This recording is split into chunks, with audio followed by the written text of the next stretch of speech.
Hello and welcome to the EnerNova Partners Energy Market Update for April. I am Doug Schaefer. I am the Director of Client Strategy at EnerNova Partners. And over roughly the next 10 minutes, we're just going to kind of walk through what's kind of been going on in the market the last month. We'll take a look at some of the fundamentals and the impact that they will potentially have on market prices going forward.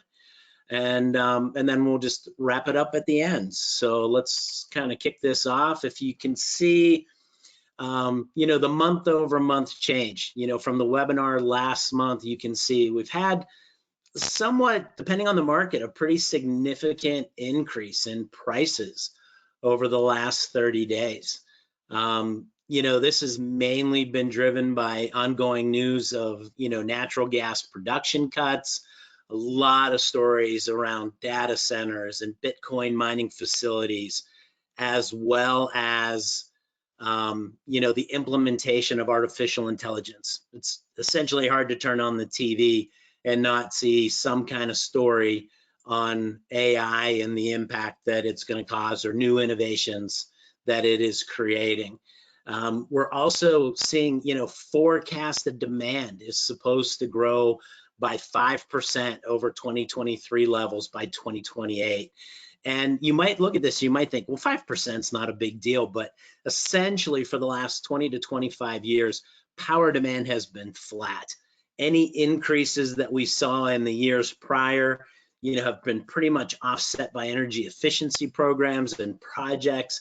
And as we're seeing those kind of come to a head, those start to end, we're going to start to see some potentially significant growth over the next, 4 to 5 years. And when we start walking through the fundamentals, one of the things to keep in mind is you have near-term and long-term pricing strategies. And right now, the markets are kind of painting two different stories. And we'll go through that as we walk through the slides. So kind of kicking off with the market fundamentals, the first thing we always like to look at is weather. Short-term weather has been putting a lot of downward pressure, on the markets. The mild winter, we just came off of the fourth warmest March since 1950.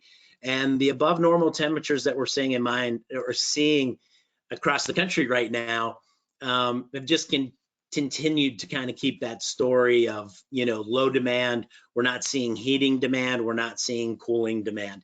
And in fact, if you take a look at the current, hourly prices at the different power price hubs in the United States, you can see very low, prices. ERCOT is 1.7 cents, Cal ISO 1.4, New York ISO and PJM are kind of the highest at 3 and 3.1 cents. So, these mild temperatures are definitely impacting short-term power prices.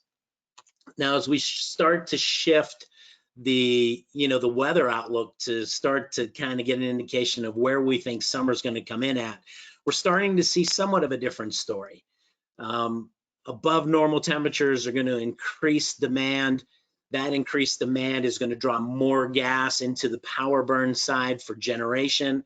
And if we have a hot summer with the production cuts that we're seeing, as well as the increased demand, we could see some upward pressure, maybe some significant upward pressure on the markets, both in the short term and the long term, just depending on how hot it gets this summer. Next slide, we'll talk about natural gas storage. As you can see by this darker blue line right here, we are well above last year's level, which is this orange line, and well above the 5-year average, which is this gray line. In fact, we're 422 BCF higher than last year and 633 BCF above the 5-year. This is basically 39% more gas coming out of this year, out of winter this year than where we were last year. The one thing to notice, and it'll be interesting to see if this trend continues, is you can see this little downward trend that we've had over the last couple weeks of that surplus kind of being reduced. And so when you throw in the production cuts, depending on the weather, Are we going to see that trend possibly continue? Because the one thing that producers are doing right now is they are trying to get this surplus back within this 5-year range, somewhere in between this lighter blue and that goldish color. Producers definitely want to see storage back at those levels. So, it's something we'll be keeping an eye on over the next couple months, and we'll definitely keep you posted on it.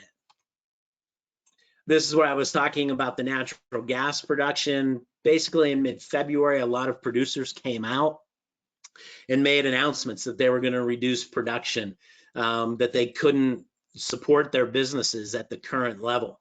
You have prompt month gas is trading around $2.80. It's pretty much at their break even or below the break even. So in order to reduce that surplus in storage, we've seen a pretty decent sized decline in production. We peaked out at a little over 106 BCF a day, and we're currently at 98.3. So again, we'll continue to watch this. Suppliers or producers have indicated they're going to kind of watch this on a month-by-month basis to determine, do they want to keep these production cuts in play, or do they, want to potentially start producing more gas? But obviously pricing in the market will dictate that. Drilling activity, this would kind of go hand in hand with producers cutting production. You're going to see less activity. Over the last 12 months, we currently have about 135 fewer active rigs that are actively searching for new supplies of natural gas and oil in the U.S. right now. One of the other big factors is liquefied natural gas, LNG. You can see that, over the last 5 years, we had pretty significant growth in the amount of gas that we can liquefy and export on a daily basis. We're currently exporting about 13.4 BCF of natural gas per day. This is off a little bit, primarily due to there was an issue at the Freeport facility, and the Freeport trains 1 and 2 have been offline. We're starting to see some natural gas flow back to that facility. So we're expecting that 1 and 2 will be back online, and potentially a little bit earlier than what the market thought. So we'll continue to watch that. Obviously that's a good thing to have that more gas. Well, actually it's going to be kind of a bullish indicator to have that additional gas leaving the US. Right now, it's been helping keep prices low with that gas staying in. The other thing I wanted to point out is you can see with that current existing capacity of 14.43 BCF, we currently have almost 17 BCF of natural gas under construction that's expected to come online over roughly the next 2.5 years. As those come into play and we see more and more gas leaving the country, it will definitely have a bullish impact, on the markets. It could be somewhat neutral if we see production increase, but if we don't see production grow at that same pace, it's definitely going to push prices higher. One other thing to note is just that, over the last month, Japan made an announcement that they are restarting some of its nuclear generation. This will help push down some of that global demand for LNG. Next, we'll just kind of get into the pricing. You can see from the NYMEX Henry Hub natural gas prices, Cal 25 is up about 6 cents, 26 is up about 7 cents, and Cal 27 is up 11. So you can see that 25 has been somewhat, in a range over the last, roughly 2 months, where those outer years, and again, I think due to some of that growing demand from LNG and that growing demand on the power side, is causing those prices to be on a steady upward trend right now. You'll see it on the next side even a little more significantly on the power and how the market is reacting, to all the news of the data center growth, the artificial intelligence growth, all those different aspects that are going to increase demand. And since our call last month, calendar PJM West Hub has been up $3.19, calendar 26 up $4.71, calendar 20 up $5.24. We're seeing a similar story in Texas in the ERCOT Houston load zone.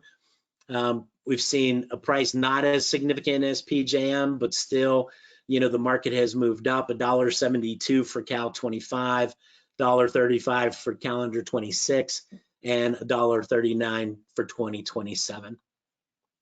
So when you look at this and you think about everything that's going on, you sit there and kind of say to yourself, okay, what should I be doing? The biggest thing is to have a strategy and stick to that strategy. Have that discipline and to have that execution. And that's something that EnerNova Partners can help you with. There are a lot of different ways to buy your electricity, from having it all fixed for a certain time frame. We can help advise, do you want to stay short term, longer term?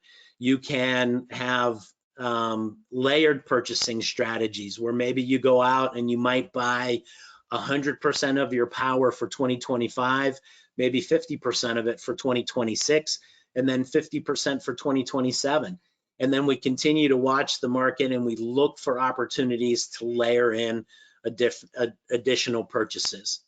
But the biggest thing that we can help you do is to come up with a plan, identify what's the risk and the reward for each of those plans, so that you can make good informed decisions. So please reach out if you have any questions. And I just wanted to thank you for taking the time to be on the call today. And we'll talk to you next month. Thank you.